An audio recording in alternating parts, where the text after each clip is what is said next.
आज हम कह रहे हैं कि शादीशुदा जीवन बहुत महत्वपूर्ण है।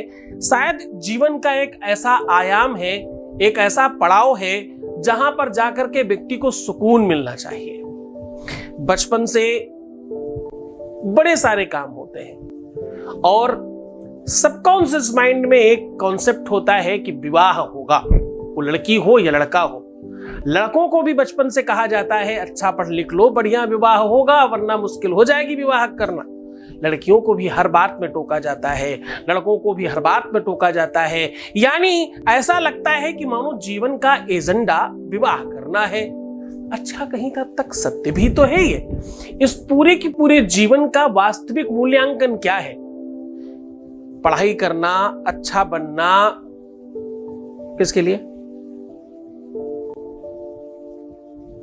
खुद के जब बच्चे होते हैं तो तुम्हारा परिवार बढ़ता है। वो होता कैसे? विवाह करने के बाद। विवाह के बाद आपका वंश आगे बढ़ता है। विवाह करने के बाद आपकी अपनी प्रवृत्तियां मजबूत होती हैं। विवाह करने के बाद आप बड़े होते हो, आपका चिंतन और आपका वर्चस्व बड़ा होता है। इनका पोता, उनका नाती, इनका बेटा, उनका भतीजा, उनका, तो ये संबंध तब बड़े होते हैं जब वैवाहिक जीवन सबके बेहतर चले हो। हम सबके माँ बाप का जीवन अच्छा चला तो हम लोग इस दुनिया में हैं। हमारा बेहतर चलेगा तो हम आगे प्रकृति को कोई नई शक्ति, एनर्जी, पावर और आत्मा दे पाएंगे। ये पूरा का पूरा एक सिद्धांतिक व्यवस्था है। और कदाचित वैवाहिक जीवन ठीक ना चले, शादी अच्छी ना चल रही हो, विवाह ठीक ना चल रहा हो, दुष्ट पति मिल गया हो या पत्नी उल्टा मिल गई हो या बहुत अव्यवस्थित जीवन हो गया हो, तो एक व्यक्ति की वजह से पूरे के पूरे जीवन में, पूरे के पूरे परिवार में कलहप्रिय वातावरण हो जाता है। रोज के झगड़े, रोज का फसाद, रोज का विवाद, आसपास के लोग तक व्याकुल हो जाते हैं कि भाई क्या ही लोग आके आसपास बस गए ना। मैं कह रहा हूं कि ये नंबर लिख करके अपनी तकिए के नीचे रख दें, आपका पति आपके चरणों में होगा।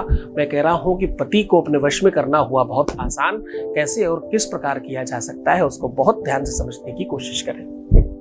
अब आपको करना क्या है, उसको गंभीरता से और स्पष्टता से समझने की कोशिश करें।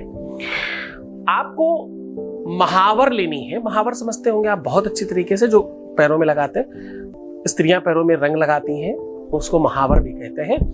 उसे लेना है और आप अपने बाएं पैर में नीचे तलवों के नीचे महावर लगा करके कागज पर छाप लीजिए। छापने के बाद, ये काम दिन में कर लीजिए, छापने के बाद उसे थोड़ा सूख जाने दीजिए पेपर को। पेपर जब पूरी तरह से सूख जाए तो ऊपर से नीचे की तरफ 3 बार में कुछ नंबर है उसे आपको लिखना है। 92, 72, पहले लिखना है 92, फिर 72, फिर 36। ये ऊपर नीचे नीचे ऐसे लिखना है। पंजे की तरफ पहला नंबर, फिर पंजे के बाद नीचे बीच वाला नंबर, फिर सबसे नीचे का नंबर। और ऐसा करके उसे 3 ही भाग में फोल्ड कर दीजिए। 3 बार में फोल्ड करने के बाद अपने पति का नाम बोल करके बोलिए, चरणानुरागी भवम अहम, चरणानुरागी भवम अहम, ऐसा बोलना है। उनका नाम लीजिए और क्या बोलिए? चरणानुरागी भवम अहम, चरणानुरागी भवम अहम। ऐसा 5 से 7 बार बोलिएगा। 11-21 तक भी जाया जा सकता है। अधिक मत बोलना क्योंकि बहुत शक्तिशाली मंत्र है। ऐसा कह के तकिए के नीचे रख दीजिए। ये कदाचित अगर उसी दिन तुम्हारे और तुम्हारे पति एक ही बेड पर बैठे सोए हो तो और भी ज्यादा होता अच्छा है। उसी दिन अगर आपके संसर्ग होते हैं तो और कहीं ज्यादा अच्छा होता है। और बड़ी खास बात, अगर कदाचित तुम्हारे बीच में संसर्गों की कमी है तो भी इससे बहुत बड़ा बल मिलता है। और खास बात, अगर पति के बेड के बाएं साइड वाली तकिए के अंदर करके तुम रख दो और तुम ना भी सो तो भी बहुत बड़ा काम करता है। ये बेड के बाएं हिस्से में इसको रखना है, बाईं तरफ सोना है आपको उस दिन। आप सो रहे हैं तो भी, नहीं सो रहे हैं तो भी, आप वहां हैं तो भी, नहीं है तो भी, और आपके खुद के बेड पे बाईं तरफ रख दें, वो नहीं है तो भी, बहुत फर्क पड़ेगा।